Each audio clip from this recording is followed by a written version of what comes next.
and our expectations towards the future can contribute to realize our destiny, now positive, now negative, turning into a self-fulfilling prophecy. Yeah, well, see, there's also a future negative, because you can make a plan and then you're anxious, will I be able to achieve it?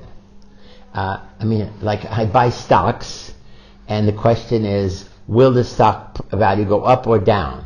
And I don't know. You're hoping it goes up, but suppose it starts going down. So I did mention before, so for some people, the future is filled with anxiety, worry. Also, like for parents, will my child be successful? Will my child become educated, be able to get into college? Will my child be able to get a good job? So for some people, they worry excessively, but the worry is in the present, so it spoils the life now, even though the worry is about tomorrow.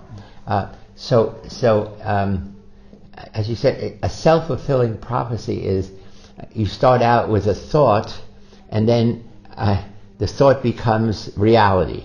That is, you keep thinking about it, and pretty soon, instead of just saying, my child will succeed, I will give money, I will encourage my child to study hard, and that's how they will succeed.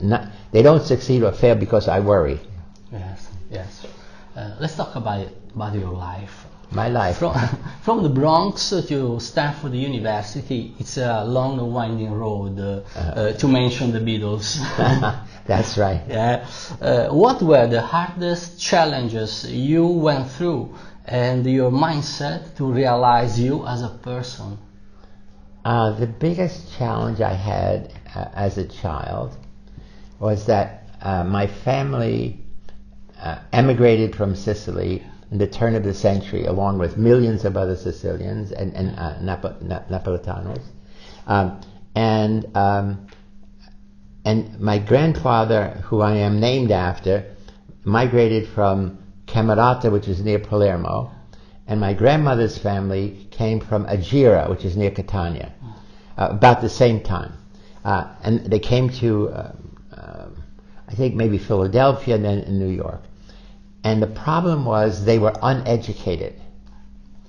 They were like peasants.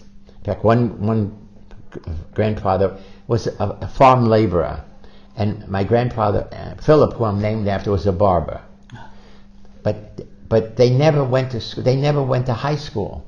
And then my own mother and father, same thing, that they were uneducated. They didn't graduate high school.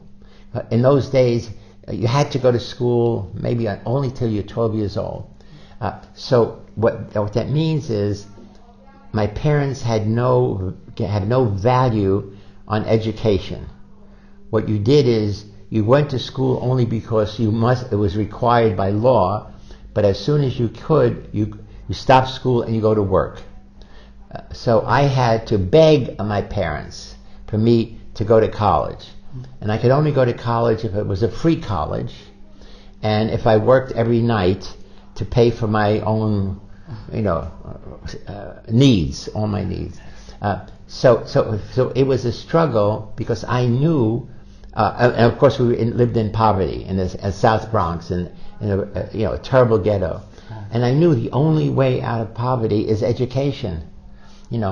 Or the other thing is be a criminal, selling drugs. So I always tried to tell my parents, it's important to be educated, not just to get a good job, but it changes your mind. It opens you to new ways of thinking about the world.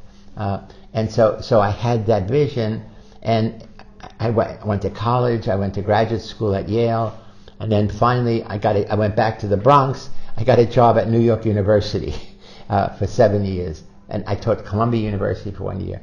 And then in 1968, Stanford University called me and said, we like all the research you're doing, all the creative ideas, we hear you're a good teacher, we're going to make you a full professor at Stanford University. So it was amazing. NYU was not a very good school then, now it's a good school. It was not a very good school, so I went from ordinary school to Stanford, #1 in the world. So it was a big step, not a winding road. Oh, so my youth was winding, but New York to Stanford was a straight airplane.